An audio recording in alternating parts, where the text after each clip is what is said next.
Graça e paz, irmãos. Aqui é o pastor Francisco e vamos aqui para mais uma aula, do nosso panorama bíblico do Novo Testamento. Estou aqui para fazer a gravação de uma das aulas que, infelizmente, por problemas técnicos, a gente não conseguiu fazer a gravação dela também, de maneira ao vivo. Então, vou fazer a gravação para que a gente esteja aí com nossas aulas em dia. Então vamos lá. Nós vamos tratar sobre o nosso panorama bíblico do Novo Testamento, que é aquilo que nós temos tratado até aqui. E eu tenho certeza que nós seremos grandemente abençoados no nome de Jesus. Então quero que você esteja aí bastante animado para esta lição, que será uma lição abençoadora. Eu tenho certeza que você vai crescer muito, tá bom? Então, antes de nós iniciarmos, quero te convidar para que nós possamos, nesse momento, fazer uma oração para darmos início aos nossos estudos. Amém? Feche seus olhos aí no seu lugar, neste momento. Se desligue de qualquer outra coisa, e vamos nos conectar ao trono do Senhor neste momento. Porque a palavra de Deus ela é poderosa, ela certamente falará ao meu e ao seu coração. Amém? Então, se desligue de tudo agora, se conecte ao Senhor. Oremos juntos. Senhor Jesus, aqui nós estamos mais uma vez diante da Tua presença para estudarmos mais um livro, mais uma epístola, a qual o Senhor certamente nos abençoará e nos dará grande crescimento. Senhor, venha, Pai, com Tua graça, com Tua sabedoria sobre a minha vida que estarei ministrando, sobre a vida de cada um dos irmãos que estarão estudando esta lição, este livro, que o Senhor, através do Espírito Santo, possa iluminar a nossa vida e que nós possamos crescer a cada dia mais no conhecimento do Senhor. Pai querido, venha falar conosco e ministrar aos nossos corações, pois a nossa confiança está completamente em Ti. Nós te pedimos, oramos e te agradecemos no nome do Senhor Jesus Cristo. Amém. Amém, queridos? Então vamos lá. Vamos dar continuidade esta que é a nossa última lição que nós estudamos ainda no ano de 2020. Essa aula ela foi dada no dia 29 de dezembro e eu estou aqui para repô-la, tá bom? Então nós vamos estar falando sobre o grupo de epístolas que estamos estudando. Já falamos aí, já caminhamos um bom tempo, chegamos ao fim dessa primeira etapa, mas vamos dar continuidade nos nossos estudos para a segunda etapa, para concluirmos então o panorama bíblico do Novo Testamento. Então hoje nós vamos estar falando sobre Filipenses, a igreja de Filipos. Essa epístola ela faz parte das epístolas paulinas eclesiásticas. O autor dessa epístola foi o próprio apóstolo Paulo. Ela é datada de 61 depois de Cristo. O local onde essa epístola foi escrita foi em Roma, durante a prisão domiciliar de Paulo. Em Roma, ele escreve esta epístola também, que faz parte do grupo das 4 epístolas que foram escritas durante este período de prisão domiciliar. Nós sabemos que durante este período o Senhor o usou para ministrar ao coração de pelo menos 3 igrejas e uma epístola pessoal. Então ele envia a sua epístola aos Efésios, essa epístola que nós estamos estudando, que é a epístola aos Filipenses, e também a epístola aos Colossenses, que também faz parte do conteúdo dessas epístolas, onde o apóstolo Paulo está em Roma, nessa primeira prisão domiciliar. E depois ele faz também uma epístola endereçada a uma pessoa, então é chamado de epístola pessoal, a Filemon. Mas enfim, vamos aqui então ao nosso estudo, né? Vamos falar primeiramente, né, sobre a ênfase de Paulo nessa epístola, onde ele fala muito sobre a unidade do corpo e também fala sobre a importância, né, de nós demonstrarmos o amor uns pelos outros. Então, Paulo, mesmo preso em Roma, né, estava, né, ali alegre por saber daquilo que estava acontecendo na igreja de Filipos e como, né, nós podemos aprender através dessa epístola sobre a importância do amor, da unidade, da comunhão da igreja. E essa epístola também ela fala muito, né, sobre Cristo ser o centro da fé cristã. Então aqui vem um princípio muito valioso, né? Essa epístola eu diria que é uma das epístolas mais cristocêntricas, né, de todo o conjunto de epístolas do apóstolo Paulo. Então aqui traz realmente, né, uma visão cristocêntrica, ou seja, levando Jesus como centro da fé cristã. Então vamos lá, vamos ao nosso versículo, né, para decorar, aquele versículo que eu diria que resume, né, toda essa epístola.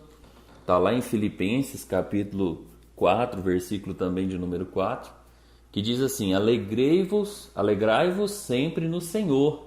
Outra vez digo, alegrai-vos. Amém? Então, se há motivo para a gente se alegrar, é porque estamos na presença do nosso Deus. Então, sempre você tem motivo para se alegrar. Mesmo em meio às dificuldades, mesmo em meio à pandemia e a tantas situações adversas, nós temos motivos para nos alegrar no Senhor. Amém?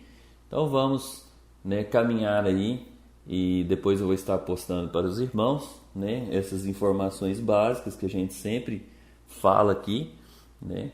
Então vamos recapitular lá. Lembra que o Novo Testamento, né, ele é dividido em grupos, né? Primeiro a gente falou sobre os evangelhos, falamos sobre o livro histórico, né, que é Atos dos Apóstolos, falamos sobre as epístolas, que são divididas, né, entre epístolas paulinas, né, e também epístolas universais, e dentro das epístolas paulinas, ali nós temos as epístolas eclesiásticas e também as epístolas pessoais. Então aqui nós estamos trabalhando, né, mais uma epístola que faz parte desse grupo das epístolas eclesiásticas. Recapitulando aí também o que quer dizer eclesiásticas, destinada a igrejas. O autor foi o apóstolo Paulo, né, datado aí de 61 depois de Cristo. O local foi Roma, né, como nós temos comentado aí. E o alvo, qual o alvo? Qual era o propósito do apóstolo Paulo? Alcançar os cristãos em Filipos, né? E a expressão-chave, ou seja, aquilo que foi tratado, né, dentro de todo o contexto dessa epístola, foi a unidade em Cristo. Então aqui nós vamos falar muito sobre a unidade da igreja. E vou também postar para vocês sobre o esboço. Então vamos caminhar aqui agora para o esboço. Como se subdividiria, né, se nós pegássemos a epístola aos Filipenses, como ela subdividiria em 3 partes. A primeira é o progresso do Evangelho, né, que está em capítulo 1 e capítulo 2. Dentro desse progresso, nós subdividiríamos em o progresso por meio de Paulo, que vai do capítulo 1, do versículo 12 ao 26, e o segundo por meio dos próprios filipenses, de como, né, a obra do Senhor continuou a crescer através da vida deles. E está ali Filipenses capítulo 1, versículo 27 até o capítulo 2, versículo 30. Então aqui a gente pode ver, né, esse progresso do Evangelho, ou seja, como as pessoas foram sendo alcançadas através da mensagem do Evangelho, né? A segunda subdivisão, né, do contexto do livro seria as advertências contra os falsos mestres. Nós vamos ver ali do capítulo 3, versículo 1 até o capítulo 4, versículo 1. O apóstolo Paulo rebatendo bastante sobre as heresias, sobre os falsos mestres, né, que estavam ali importunando a igreja do Senhor. E a terceira parte fala sobre as exortações, ou seja, né, direcionamentos que o apóstolo Paulo traz sobre a igreja, né, de Filipos, e também os agradecimentos, né, do capítulo 4, do versículo 2 até o versículo de número 23. Então aqui nós vemos, né, como ficaria essa subdivisão, como se dividiria essa epístola, para que nós possamos estudá-la e entender o que cada parte da epístola está falando. Amém? Então tenho certeza que à medida que a gente conhece, que a gente lê, a gente vai identificando, né, tudo isso daí. Amém? Então vamos continuar com a nossa lição. Se fosse para a gente estar resumindo, né, Filipenses em apenas uma sentença, digamos assim, vamos resumir, né, do que está falando aqui, nós vamos ver que Paulo ele incentiva a igreja de Filipos a viver alegre e em unidade no serviço de Cristo, contrastando alguns conflitos internos. Ou seja, mesmo que haja problemas internos, era necessário romper com isso e viver de maneira unida, né, por aquilo que o Senhor tinha para fazer nesta igreja. Amém? Então vamos, né, aprender também um pouco sobre o contexto. É importante, né, que eu e você saiba do contexto desta cidade, né? A cidade de Filipos, ela era um importante polo da Macedônia, né? Então ela fazia parte da Macedônia, né, que era uma das regiões do Império Romano. Então a Macedônia é uma das províncias, né, onde ali era formado por várias cidades, né, entre elas Filipos, né, entre elas Tessalônica. Então nós vemos ali várias cidades que foram alcançadas, né, pelo Evangelho. Então Filipos ela se destaca porque havia ali uma extração muito grande, né, de minério e também de ouro, né? Essa cidade ela foi conquistada em 31 depois de Cristo. Aí ela passa a ser colônia de Roma, né? Então a língua ali oficial era o latim, e essa cidade era considerada uma pequena Roma. Por quê? Porque Filipos ela desfrutava, né, de alguns privilégios. E outra vantagem é que ela se localizava, né, na chamada Via Inácia, que era a principal estrada romana que ligava o Oriente ao Ocidente. Ou seja, essa era, né, a estrada que fazia a ligação até a Ásia Menor, né? Então, ali, Filipos ela desfrutava, como eu disse, de alguns privilégios, entre eles que não havia impostos, né, de indivíduo e também da terra. Havia direito de comprar e vender bens livremente. Então o comércio ali era bastante aquecido. A lei romana dava proteção de direito à população local e também permitia líderes governamentais locais, né, que eram os pretores e os lictores. Então era uma cidade, digamos que um pouco privilegiada, né, por conta, né, de todas essas circunstâncias, né? Nós podemos observar, né, que lá em Atos capítulo 16, 9, o apóstolo Paulo, durante esta segunda viagem missionária, então ele tem um sonho em Troade, né, onde ali ele tem uma visão, né, e nessa visão o Senhor então dá uma visão de um cidadão macedônio, né, dizendo: passa a Macedônia e ajuda-nos, né? Então nós vemos o apóstolo Paulo obedecendo essa direção da parte do Senhor, né? Lógico que isso aqui foi exatamente aquilo que alcançou não só Filipos, mas alcançou Tessalônica e tantas outras cidades, né? Então a gente vai ver ao longo dos estudos das demais epístolas, né, que tudo isso aqui começa em Filipos e vai se alastrando.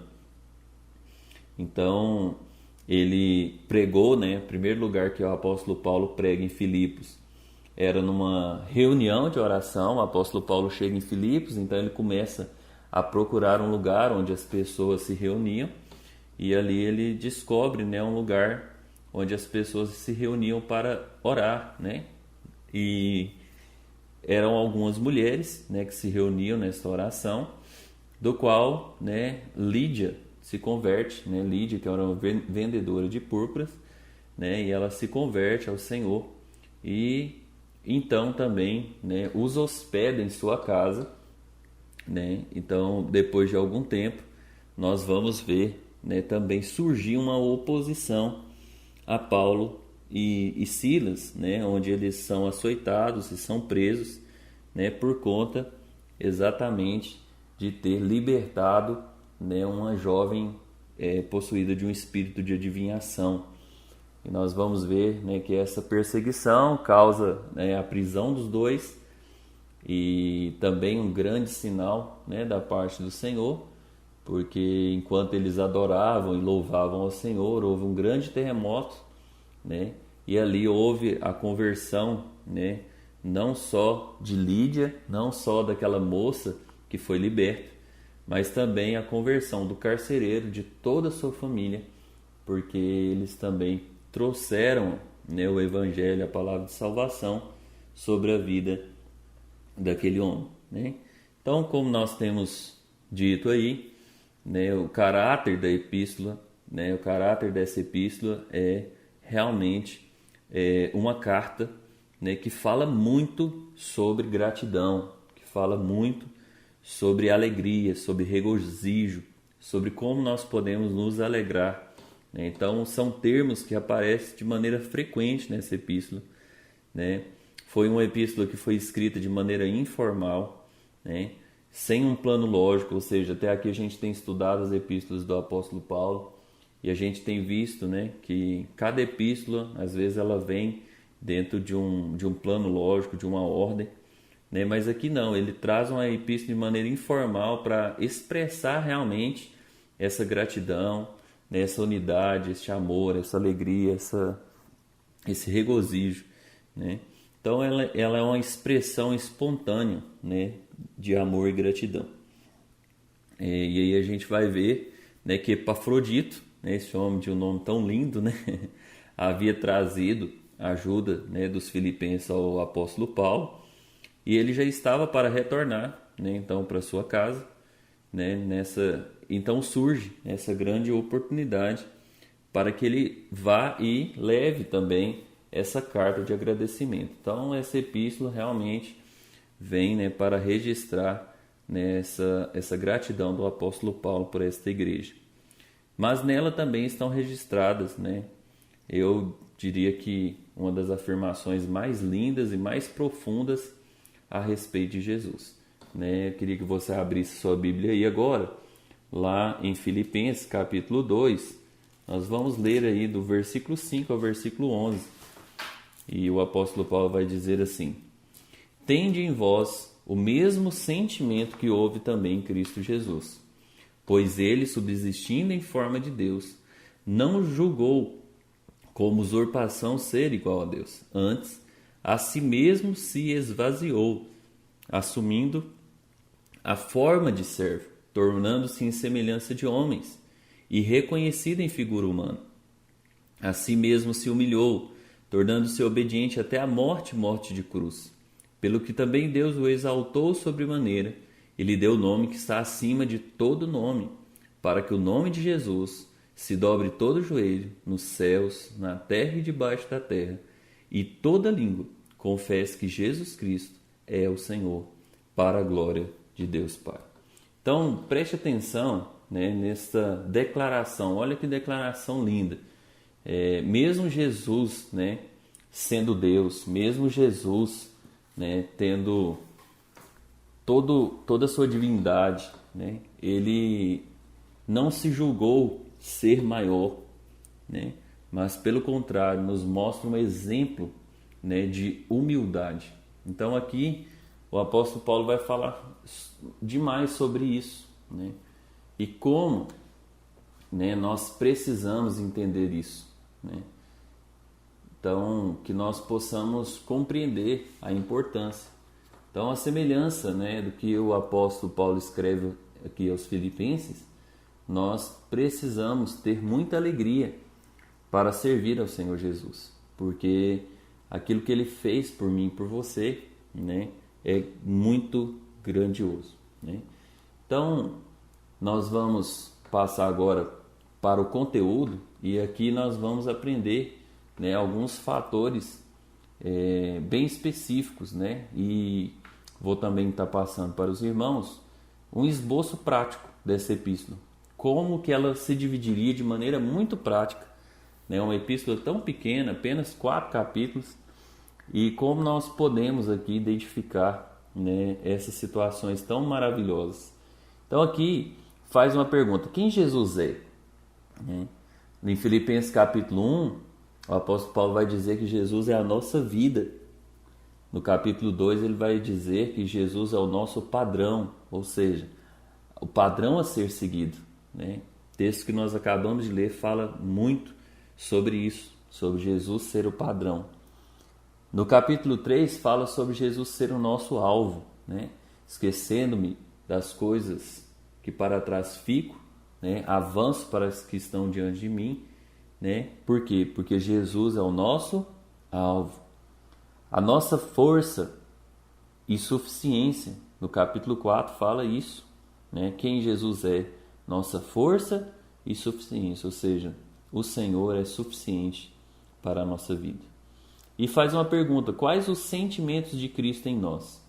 Filipenses 1 vai dizer que nós precisamos ter unidade, ou seja, tem que haver união no nosso meio. Filipenses 2 vai falar sobre humildade, não uma falsa humildade, mas a humildade verdadeira. Qual é a humildade verdadeira? Não é aquela que a gente se parece humilde, aquela que a gente se parece ser o menor, não. Humildade verdadeira é saber qual o nosso lugar, o que nós devemos fazer, como nós devemos alcançar. Então a humildade está muito relacionada em saber quem somos e saber também servir uns aos outros e não querer ser maior que os outros. Então a epístola aqui aos Filipenses vai falar muito sobre isso, sobre você honrar o próximo, né? Que você possa realmente, né, não fazer nada, né, de maneira partidária, né, ou por vanglória, mas que essa humildade, né, considerando cada um ao outro superior. Então nós precisamos sempre, né, exaltar uns aos outros alegremente. Filipenses capítulo 3 vai falar que o sentimento de Cristo que deve haver em nós é o zelo, né, o zelo pela palavra de Deus, pela obra de Deus e pelo Evangelho. Filipenses capítulo 4 vai falar sobre o nosso contentamento, que nós devemos estar contentes em toda e qualquer situação. O apóstolo Paulo é alguém que sabe falar disso com muita propriedade, porque ele diz: eu aprendi a estar contente em toda e qualquer circunstância. Então nós precisamos entender que o contentamento, né, é algo que nós precisamos realmente aprender. Depois nós vamos ver aqui quais as principais lições de Cristo para nós nessa epístola. O capítulo 1 fala sobre o sofrimento pelo amor, né? Muitos de nós vamos sofrer por amor a Cristo, para que vidas sejam alcançadas. No capítulo 2 vai falar sobre a submissão ao Pai, como nós devemos nos submeter, né, à vontade do Senhor, assim como Jesus se submeteu, né, e a despir-se de toda a sua glória. Nós vamos falar sobre isso aqui no ponto 2 dessa parte, né? Então, com certeza, né, você vai entender o que é essa submissão de Cristo. No capítulo 3, o Senhor vai falar conosco acerca da salvação pela graça. Então, é pela graça que nós somos salvos, né? Não pelas nossas práticas, né? Mas sim pela graça. No capítulo 4, nós vamos falar sobre a santificação por obediência, ou seja, para que nós sejamos santos, precisamos ser obedientes ao Senhor. Amém? Então, e por fim, quais os resultados práticos, né, que a gente pode ver dentro deste contexto, né, uma vez que no capítulo 1, Jesus é a nossa vida, o sentimento que deve haver em nós é a união, e as lições do Senhor para nós, né, que nós precisamos aprender a sofrer por amor e entender, né, que vamos sim cumprir o propósito do Senhor, mas o resultado prático é que nós precisamos entender que viver em Cristo é o que há de melhor. No capítulo 2, ele vai dizer que o resultado prático, né, quando nós olhamos para Jesus como nosso padrão, quando nós entendemos que o sentimento que deve haver em nós é a humildade, e quando entendemos também essa lição do Senhor de submissão ao Pai, quando nós passamos a nos submeter à vontade do Senhor, nós temos um resultado, que é pensar como Cristo. Nós passamos a pensar como o Senhor. Amém? Então é isso que está lá no capítulo 2 de Filipenses. E no capítulo 3, né, nós aprendemos que Jesus é o nosso alvo, né, que o sentimento que deve haver em nós é o zelo, né, que as principais lições é a salvação pela graça, mas o resultado de tudo isso é conhecer a Cristo a cada dia mais, conhecê-lo e prosseguir em conhecer Ele. Filipenses capítulo 4, nós vamos ver que Jesus é a nossa força e suficiência, né, o sentimento que deve haver em nós é o contentamento, e a lição que nós aprendemos aqui é termos satisfação, né, por obediência. E também o resultado que é gerado através disso é ter a paz de Cristo sobre nós. Mas o objetivo geral de tudo isso é nos levar à unidade com Cristo, ou seja, a estarmos unidos no Senhor. Então nós precisamos sim, né, ter isso na nossa mente muito bem estabelecido. Amém? Então, no ponto 3.2, nós vamos falar sobre uma palavrinha aqui que chama atenção. Vamos retornar lá no capítulo 2, versículo 5 em diante, até o 7, que diz assim: tende em vós o mesmo sentimento que houve também em Cristo Jesus. Olha que interessante.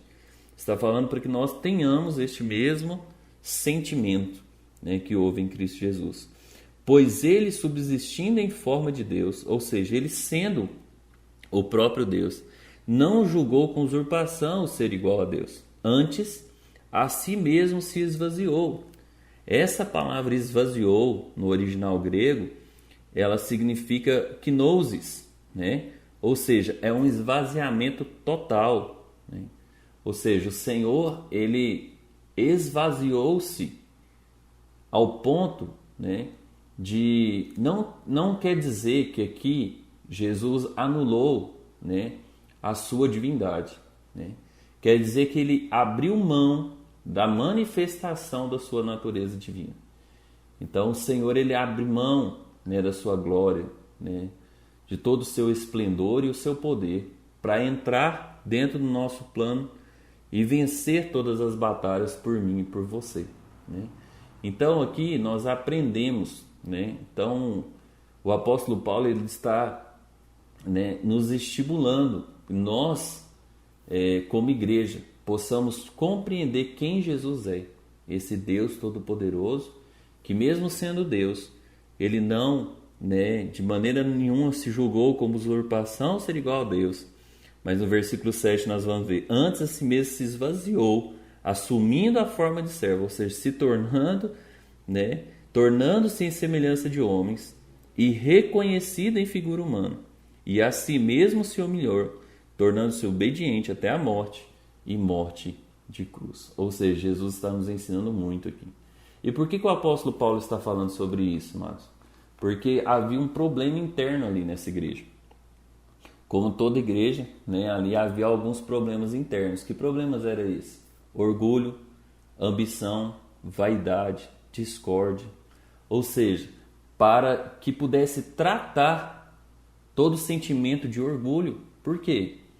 Porque, queridos, se alguém tem do que se gloriar, que nós possamos gloriar no Senhor. Porque o nosso Deus Todo-Poderoso, ele é muito grande. Então não há como uma pessoa orgulhosa viver na presença do Senhor. A ambição, a vaidade, tudo isso é muito relacionado ao nosso eu, ao nosso ego, a olhar para o nosso próprio umbigo, pelas nossas próprias vontades. Então o apóstolo Paulo está aqui refutando isso, né? Então, os crentes de Filipos precisavam entender isso, né? Entender o quê? Que nós precisamos ter, né, a mesma disposição física, emocional e espiritual, né, do nosso Senhor Jesus. Então, nós precisamos entender, amados, que nós fomos chamados para cumprir um propósito, um na vida dos outros. Nós não estamos aqui para ser melhor, para ser famosos. Não, nós estamos aqui para cumprir um propósito. O Senhor nos chamou para levar a sua palavra. O Senhor nos chamou para que nós possamos alcançar e por todo mundo pregar o Evangelho a toda criatura, batizando em nome do Pai, do Filho e do Espírito Santo e ensinando eles a guardar tudo que o Senhor nos ordenou. Então nós estamos aqui para vencer a nós mesmos, tomar a nossa cruz e seguir o Senhor todos os dias. Amém? Então, queria muito falar sobre esta palavra, né, kenosis, né, que realmente leva a gente a entender que esvaziamento. Então, o Senhor, ele se esvaziou, embora ele não anulou. Então, Jesus era 100% Deus, 100% homem, porém, ele abriu mão de manifestar, né, o tempo todo, manifestar a sua natureza divina. Então, nós vemos em algum momento o Senhor Jesus manifestando, né, algum dos seus atributos, como a onisciência, mas nós não vemos Jesus manifestando enquanto homem, enquanto seu ministério terreno, por exemplo, a onipresença. Então nós vemos ali o Senhor se esvaziando da sua glória, até porque nós não suportaríamos a glória do Senhor. Amém? Então é muito lindo isso daqui, mostra como nosso Deus é maravilhoso e o quanto Ele nos ama. Amém? Então vamos falar agora um pouco sobre a questão das ameaças, né? Ameaças externas da igreja. Que ameaças que era essa? Nós precisamos entender quais são essas ameaças, o que essa igreja, né, estava passando, por que o apóstolo Paulo fala sobre isso, né? Então vamos lá. Lá no capítulo 3, versículo 2, o texto diz assim: acautelai-vos dos cães, acautelai-vos dos maus obreiros, acautelai-vos da falsa circuncisão. Então aqui o apóstolo Paulo traz aí 3 inimigos, né? 3 ameaças que fazia parte, né, deste período lá, e todas essas referências estão, né, sendo destinadas aos chamados judaizantes. E no versículo 3 ele já vem com a resposta: porque nós é que somos a circuncisão, nós que adoramos o Deus no Espírito e nos gloriamos em Cristo Jesus e não confiamos na carne. Então o que o apóstolo Paulo está dizendo aqui?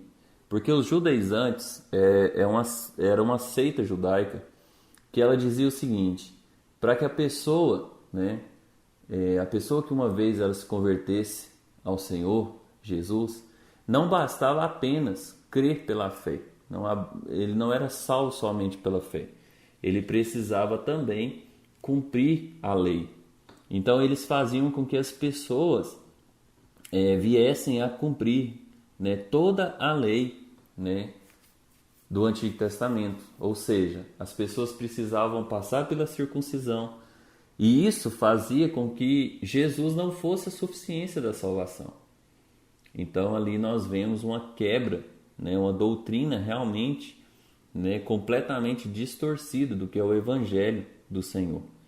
Então por isso que eles chamam eles aqui de cães, de maus obreiros, né, e pregando a falsa circuncisão. Por quê?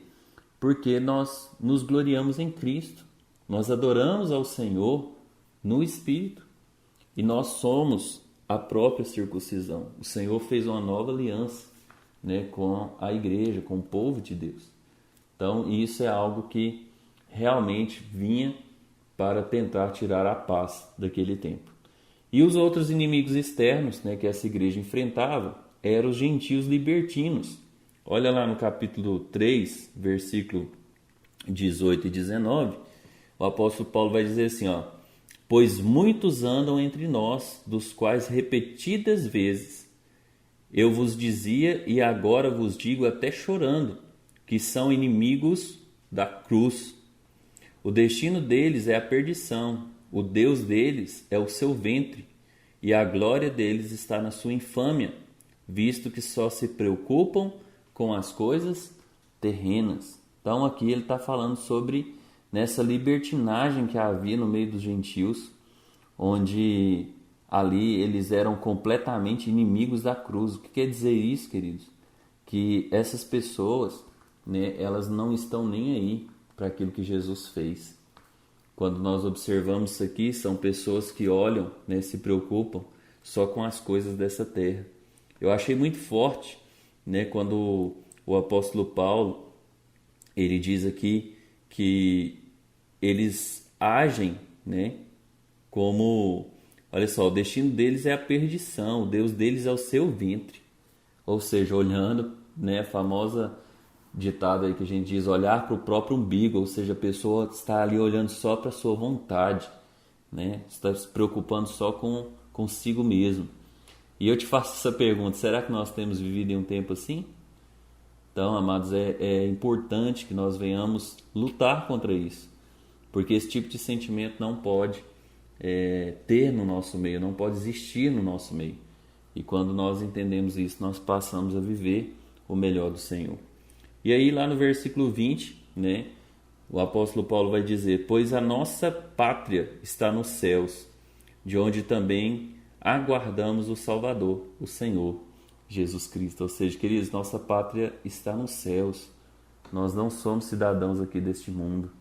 Então nós não podemos viver como se fôssemos daqui. Então nós precisamos nos apegar com aquilo que é do alto. Amém? Então que isso possa fazer sentido na nossa vida, né? Então essa epístola aqui, ela revela, né, o coração do apóstolo, né, e o seu amor também pelos filipenses, né, e nos revela também, né, todo o respeito que existia entre eles, né, entre essa igreja. Agora também traz uma pergunta, né, para nós, né, se nós como igreja nós temos nos preocupado, né, com os nossos líderes, se nós temos nos preocupado com as situações que eles vêm passando, né, não somente comigo como líder de vocês, mas com os pastores, né, com os nossos líderes regionais, estaduais, né, com os nossos líderes de ministério. Será que a gente tem se preocupado com o nosso irmão? Então é muito importante, né, que a gente possa demonstrar o amor uns para com os outros. Amém? E aqui, né, essa epístola também, ela trata alguns temas. Eu vou estar passando este quadro para vocês, temas, né, muito importantes, temas que merecem mesmo um destaque, né, nessa epístola. E nós vamos ver ali, né, falar sobre a alegria, né? Então nós temos aí vários versículos que falam sobre a alegria, a importância de estarmos alegres, né, como o versículo, né, destaque, né, de todo o livro, né, eu diria que esse é o que mais salta aos nossos olhos, né, que está lá no capítulo 4, versículo 4, que diz: alegrai-vos sempre no Senhor, outra vez o digo, alegrai-vos. Ou seja, né, nós precisamos ser alegres, alegrar no Senhor e saber que o Senhor está no controle da nossa vida. Também é uma epístola que fala muito sobre paz, sobre a importância da paz do Senhor, né, estar sobre as nossas vidas. Essa epístola é uma epístola que fala muito sobre ansiedade. Aqui eu quero, né, frisar um pouco aqui sobre a ansiedade. Nós vivemos em um período bem conturbado, onde as pessoas têm estado bastante ansiosas. E aqui eu quero deixar uma palavra de Deus para você e que você reflita. Sempre que vier aquele sentimento de ansiedade, sempre que vier aquele sentimento perturbador, né, marca aí na sua Bíblia, né, este versículo, né, que está lá no capítulo 4, versículos 6 e 7, que diz assim: não andeis ociosos de coisa alguma, em tudo, porém, seja conhecida diante de Deus as vossas petições, pela oração e pela súplica, e com ações de graças. E a paz de Deus, que excede todo entendimento, guardará o vosso coração e a vossa mente em Cristo Jesus. Olha que interessante, irmãos. Está falando aqui para que nós possamos, no momento da ansiedade, fazer conhecida diante do Senhor as nossas petições. O que você precisa? Petições está falando dos nossos pedidos. Às vezes a gente conversa com tanta gente, mas não conversa com o Senhor. Aqui está falando sobre oração e também de súplica. E veja que tem uma diferença. Oração é aquele seu momento de orar, de falar com Deus. Mas a súplica, quando nós nos rasgamos diante do Senhor, quando a gente realmente levanta uma súplica, nós levantamos ali um clamor, nós derramamos as nossas lágrimas, nós colocamos tudo que está nos angustiando diante do Senhor. E por fim fala de um outro tipo de oração. Qual que é o outro tipo? Ações de graça. Nós precisamos também ser gratos ao Senhor. Amém? E fazendo isso, versículo 7 fala o resultado. E a paz de Deus, que excede todo entendimento, ou seja, mesmo em meio às guerras, mesmo em meio à ansiedade, a paz que excede o entendimento, ou seja, que não dá para ser explicado. Essa paz vai guardar o nosso coração e a nossa mente em Cristo Jesus. Então é muito importante que nós tenhamos esse entendimento. Então grife-se na sua Bíblia nesses dias, que você possa meditar nisso e que quando chegar alguém para você, quem sabe, às vezes você diz, pastor, comigo está tudo bem, mas quantas pessoas a gente tem visto viver tão presas à ansiedade, que as pessoas possam refletir neste Deus maravilhoso que nós servimos. Outro tema destacado bastante aqui na epístola é a respeito das pessoas, de como nós nos relacionamos uns com os outros. Então fala bastante a respeito disso aqui.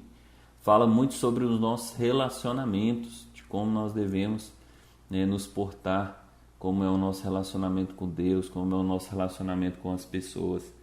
Então que a gente possa estar sempre também ligado em tudo isso. E outro tema muito interessante também aqui do capítulo 4, no versículo 8, diz assim: finalmente, irmãos, tudo que é verdadeiro, tudo que é respeitável, tudo que é justo, tudo que é puro, tudo que é amável, tudo que é de boa fama, se alguma virtude há e se algum louvor existe, seja isso o que ocupe o vosso pensamento. Então aqui está falando sobre ética. Aqui está falando sobre o que deve passar pela nossa mente.